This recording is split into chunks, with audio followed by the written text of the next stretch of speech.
அங்காரகன் அவன் தங்கும் இடமே அவன் பொங்கும் முகத்தை காணுதல் வேண்டின் அங்காரகன் அவன் தங்கும் இடமே அவன் பொங்கும் முகத்தை காணுதல் வேண்டின்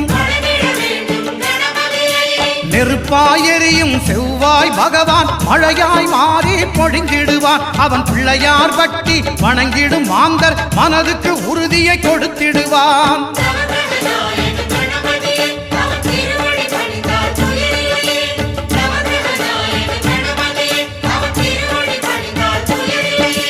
ஒன்பது கோளும் ஒன்றாய் காண அங்கு கற்பகம் என்னும் கடவுளின் மெய்யில்